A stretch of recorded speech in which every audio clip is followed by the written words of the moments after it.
Hello दोस्तों, मैं S N Rawal आपका अपने YouTube channel Hindi competition classes में स्वागत करता हूं। दोस्तों, जैसा कि मैंने कल वीडियो डाला था कि इस चैनल के माध्यम से मैं आपको निःशुल्क व्याकरण की क्लासें दूंगा।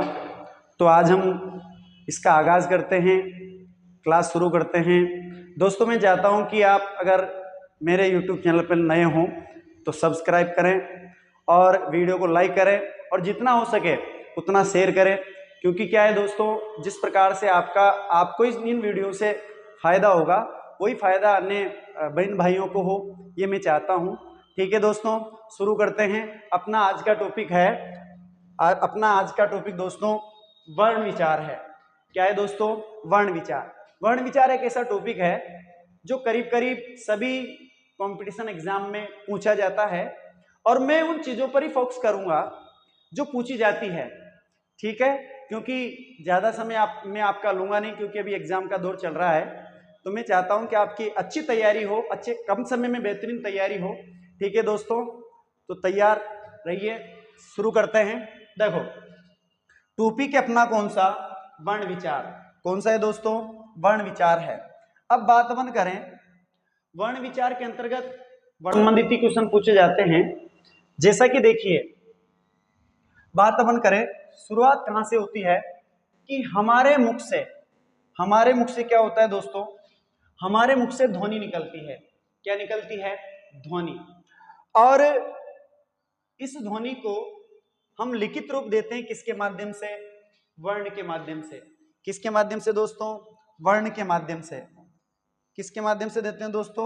वर्ण के माध्यम से। और वर्णों का जो सार्थक समूह होता है उसको हम कह देते हैं क्या? शब्द। क्या कह देते हैं? शब्द कह देते हैं। और शब्दों का व्यवस्थित और क्रमबद्ध जो समूह होता है, जो किसी भी अर्थ को क्या करता है? पूर्णतः स्पष्ट करता है, उसे कहते हैं वाक्य। क्या कहते हैं दोस्तों? वाक्य कहते हैं। अब यहां से जो क्वेश्चन बनते हैं उन क्वेश्चनों पर हम चर्चा करते हैं। पहली बात तो देखिए, मुख से क्या निकली? ध्वनि। इसका मतलब हुआ कि मुख से ध्वनि निकल रही, तो ध्वनि क्या है? मौखिक रूप है। क्या है? मौखिक रूप है। और इस ध्वनि को हम लिखित रूप देते हैं किसके माध्यम से? वर्ण के माध्यम से। किसके माध्यम से? वर्ण के माध्यम से।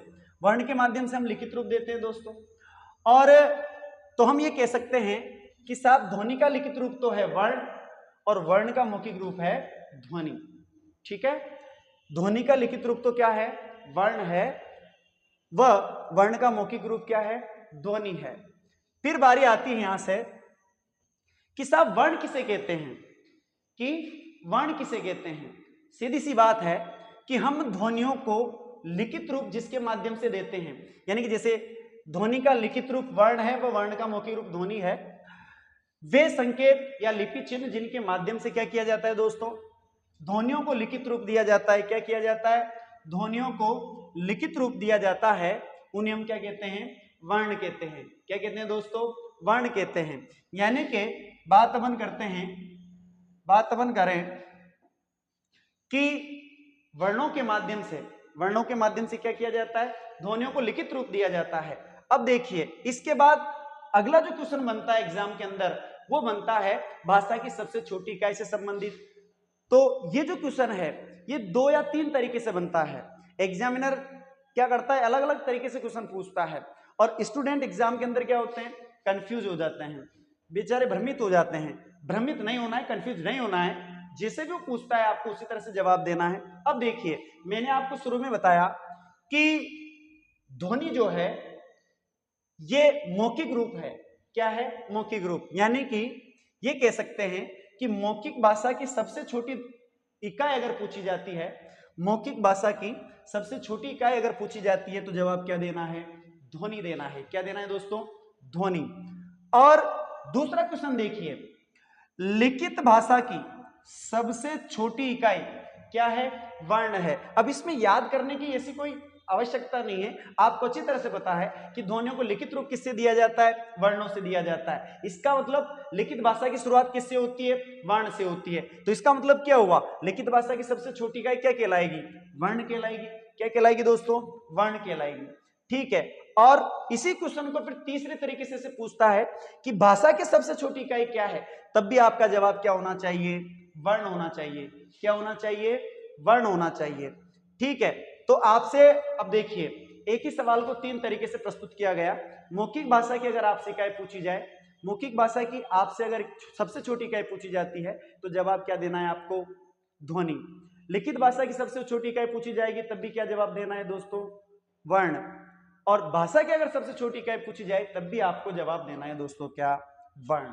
ठीक है, यहां तक बात समझ में आई। अब आगे देखिए आप, ध्वनि का कोई अर्थ नहीं होता है, वर्ण का कोई अर्थ नहीं होता है, अर्थ किसका होता है दोस्तों, शब्द का होता है। किसका होता है, शब्द का होता है। इस आधार पर अपन बात करें, यदि आपसे अर्थ के आधार पर, किसके आधार पर, अर्थ के आधार पर यदि आपसे भाषा की क्या पूछी जाए, इकाई पूछी जाए, तो जवाब क्या देना है दोस्तों, शब्द देना है। क्या देना है, शब्द। क्यों, क्यों देना है, क्योंकि ध्वनि का कोई अर्थ नहीं होता, वर्ण का कोई अर्थ नहीं होता, अर्थ किसका होता है दोस्तों, शब्द का होता है। इस वजह से अर्थ के आधार पर भाषा की इकाई कौन सी होगी, शब्द होगी। आशा करता हूं आपको अच्छी तरह से समझ में आ गया होगा। और जैसा कि आप चाह रहे होंगे कि इसका स्क्रीनशॉट आप ले लें, तो मैं इसको मिटा देता हूं, फिर आप क्या करना, स्क्रीनशॉट ले लेना ताकि आपके लिखित नोट्स हो जाएं। ठीक है दोस्तों, एक मिनट।